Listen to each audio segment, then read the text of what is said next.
Sarcastic Husband Reviews.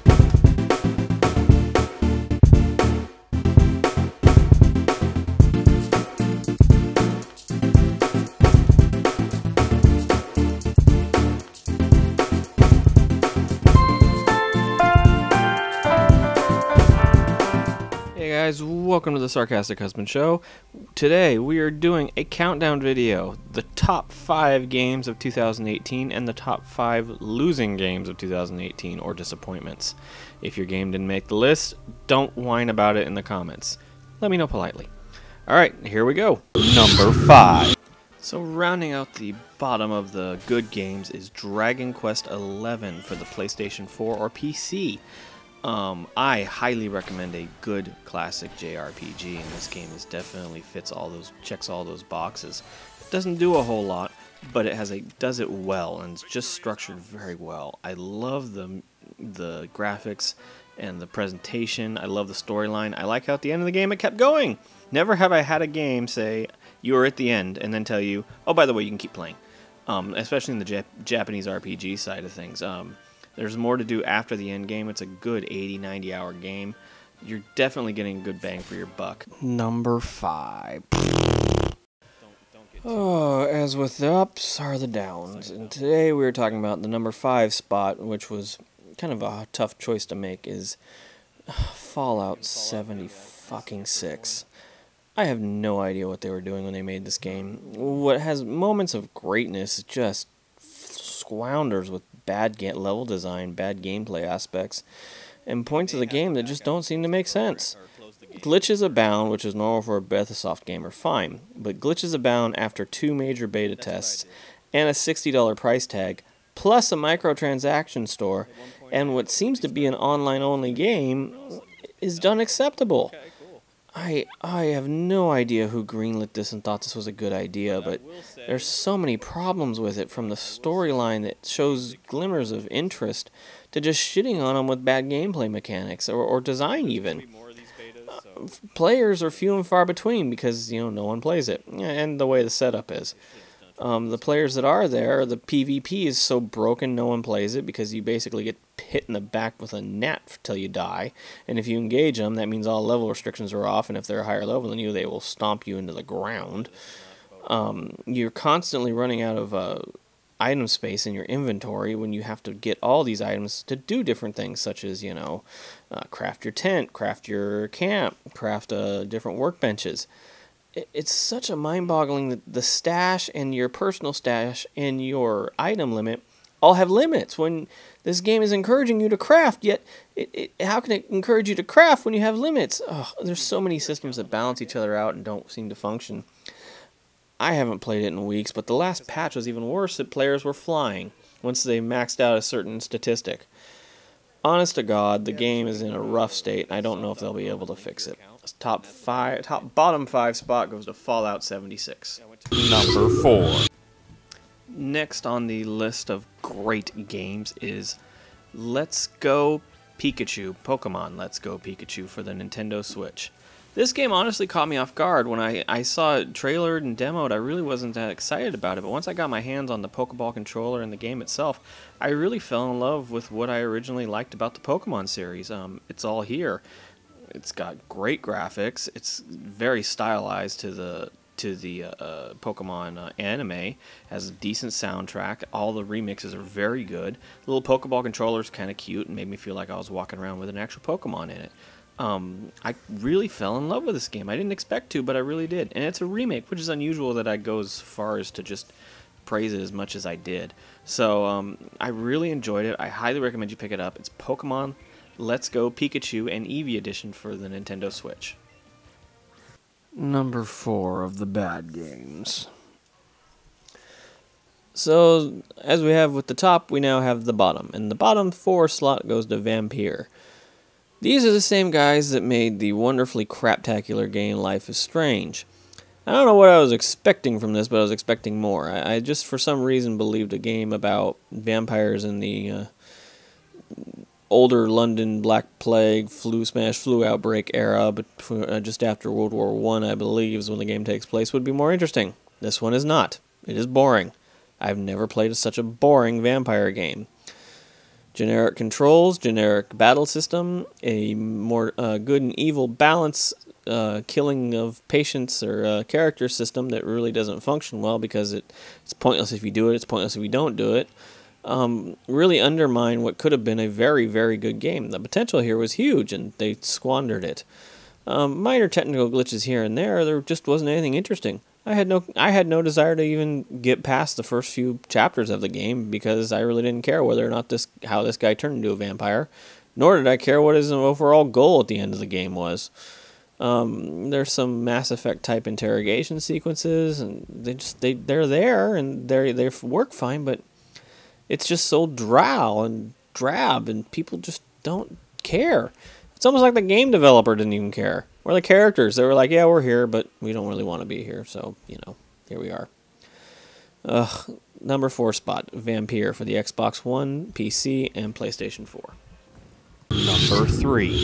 Alright, number 3, 2, and 1. 3 and 2, I had a hard time debating which one goes in which spot. So I finally settled on SpiderMan for the PS4. Sony has had a banner freaking year with its exclusives and what it came out and the games that are coming out for its system. And honestly, Spider-Man for the PS4 is one of the best Spider-Man, if not the best Spider-Man games I played in a very long time. From the story to the motion capture to the music to everything that goes on in the game, the sound design, everything in this game is superb. I highly, highly, highly recommend if you have a PS4 to pick up this game. There is no reason why not to. There's nothing here that is just done poorly. The only thing I can really knock it on is the boss fights are kind of few and far between. But other than that, and that is just being straight up nitpicky, the game is phenomenal. Really get the sense of speed and you are Spider-Man. You also get a great story with just emotional hooks that just pull left and right that do a wonderful job of just keeping everything in check and balance, and seeing all the characters such as Mary Jane, Aunt May, and even Miles Morales makes his debut in this universe. There wasn't really any other reason to just be in awe by the end of the game, and I actually even 100%ed this game, which is unusual for me. So Spider-Man for the PlayStation 4 is number 3. Number 3. Just make a good game, guys. And at the bottom, what if I were to tell you about a game that takes place in almost a Stanley Kubrick-type drug-induced haze, where everything's happy, even if it's not. Takes place, almost looks like something from A Clockwork Orange.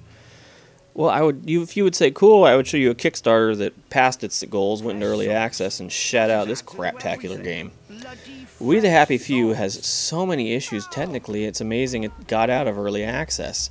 There's 3 major characters. You're trying to play and sort of figure out what happened in this town at some point during World War II, during the invasion. I have no idea what the finished product is because I just became so disinterested with the glitches and terminology and everything else. There's survival parts of this game that are so boring and annoying you just don't want to do it anymore. The frame rate's all over the place, at least on the Xbox One. I haven't updated it to the X to see maybe it gets repaired. Multiple different weird glitches where players just disappear, reappear, you gotta change your clothes. The survival horror stuff is very hardcore or super important, super non-important. There seems to be no balance between the two. I mean, what I do like about it, such a cool art style and concept, is just executed so poorly. And at the best part was this game originally launched at $40. When it became a retail price, they gave it $60. And they get a collector's edition without a game. I honestly have no idea who greenlit this and thought this was a good idea to bump it from a $40 to a $60 tag and add very little content and another year of development time, but it definitely needs more quality assurance testing, if nothing else. It's unfortunate because it did have such a good concept. Number 3 spot goes to We the Happy Few for the Xbox One, PC, and PlayStation 4. Number 2. Number 2 is PlayStation's reboot or soft reboot of God of War. I really had no expectations on this game except I was hoping it would be good, and it turned out I was right. Not only is this a great story, it's a good game. It personifies the relationship between father and son, and that tenuousness of what to do and how do I calm the rage that's in me. And from the original games that we knew Kratos for, he's trying to calm it. He's a much more older, wiser character. He's not as more one-dimensional. I really enjoyed this game start to finish, from the story to the end. The way it all plays out and the significance and why and how, I thought were phenomenal. I loved the art style. I loved the Nordic landscape. I loved basically Kratos being a badass and beating the snot out of the main villain, or what is the personification of the main villain. I loved the focus on it. I loved how it all functioned. I just, there wasn't anything here that I didn't love. I mean, just the puzzles and the combat and this sense of remorse that he had for losing his wife, and to complete this journey with his son, and they became closer in the end, which is just icing on the cake. I do hope we do see more of this series, and by the sales numbers, I think we will. This is another PlayStation exclusive that just knocked it out of the park. So number 2 spot goes to PlayStation, or to God of War for the PlayStation 4. Number 2. Oh, boy, that was painful. And the number 2 spot goes to my man, David Cage, the moron that thinks he should have been a film director, not a game designer. In Detroit Becoming Human, you play 3 characters, all robots, find out how they become self-aware and almost pass the Turing test. With blatant paradigms to the civil rights movement, Black Lives Matter, and various other issues, this game literally beats you over the head with symbolism that no one asked for, and no one really cares about. It's the most cagiest of Cage games I've ever seen in my life. Multiple different pathways lead to multiple playthroughs, but you'll find that they all lead to the same point. I just couldn't get into this game. It was just so cliched. It felt like people were just ripping off giant movie scripts and screenplays to write it. What amounts to being very good acting and sound design just leads to a giant mess of cliche, or what people think people act like. The robots are look identical to humans, and you could almost, to some extent, pop off a little LED in the side of their head, and all of a sudden they're human. It's so disconcerting in how it functions. I never understood what the whole point of the game was.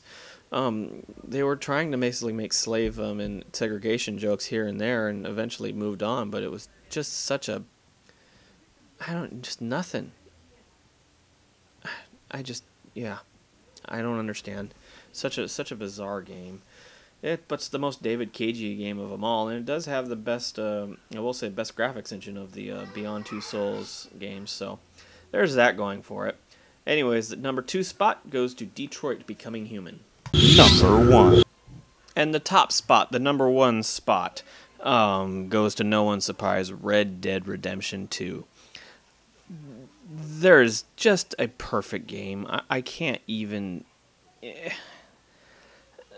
From the detail, to the story, to the voice acting, to the how the characters interact with each other, to even the simplest thing as riding behind a character and hearing his voice get quieter, or in his throat get louder to try and yell at the character. There is so much detail put into this world. It is just amazing. The storyline, I loved what I played of it. I almost finished it, or I'm thinking about done with it. I haven't tried the multiplayer yet, but there's a whole nother multiplayer game that I'm hearing is phenomenal from my friends. This is the complete package. There is no other way to describe it. This is basically the pinnacle of game design, and Rockstar has taken it to the next level and done a phenomenal job. I can only hope that they steer away from the microtransactions and don't go too overboard with it. But for the most part, I really, really enjoyed this game. There was nothing... It just was a perfect game. Start to finish, Red Dead Redemption made me sad. I was, when it was over, when I was done playing it and kind of reached that pinnacle point, I was like, why? Even as long as it is, because it does drag a bit here and there, but for the most part, with everything you can do in the game, for all the voice acting, for all the talent, for every piece of the puzzle, is literally at another level that we haven't seen in video games before. So, number 1 game this year, guys, Red Dead Redemption 2 for the PlayStation 4 and Xbox One. Finally, the end. The worst game I played this year, number 1. When she was little. What do you get when you take a beloved game and say we're going to modernize it. But don't worry, we're going to keep what you like in it. But we forgot about that. We also changed the music and the art style. And we put voice acting in. And we made everything slower. You would get Secret of Mana remake for the PlayStation 4. What sounded like a surefire hit for Square Enix turned out to be just a bad game overall. From the exclusive of physical editions only sold at GameStop, to the just reworking of every music track from the original Super Nintendo version, to basically omitting what made the Super Nintendo version so good, which was, simply put, it was a 2D game with quick gameplay. Everything's been slowed down, everything's much more difficult. You can switch from the remastered soundtrack to the older soundtrack, which is nice and does fix some of the music problems, but the fact remains is the game just isn't fun. The enemies don't seem to hit you, they don't seem to care, it seems to be much quicker. Your AI is okay at best. The voice acting is horrendous. And the graphics just look very cheap, almost like a PS Vita game that they ported to the PS4. Very, very limited amount of work was put into this game, you can tell from start to finish. Whereas what boggles the mind even more is that they released a limited edition of it in Japan with all sorts of different plastic figures, a pop-up book, an art book, various music tracks, and other things that was not given to American audiences, and exclusivity rights to the physical edition were sold at GameStop, which was horrible, because then you had to go to GameStop and try and find one. I really don't recommend this remake, even at its $20 price tag. If you're a fan, I recommend you play it on the Wii Shop Virtual Console, or even the original. You know, it's just not a good game, and it's unfortunate. Okay, so that's the end of the list. If your game was on there, cool. If it wasn't, cool. Leave me a like, subscribe below, and let me know what you think. Hopefully 2019 will be a better year for video games, or even better than what it was, because, you know, Red Dead 2 wasn't a bad game. Alright guys, I'm Sarcastic Husband, and I'm signing off.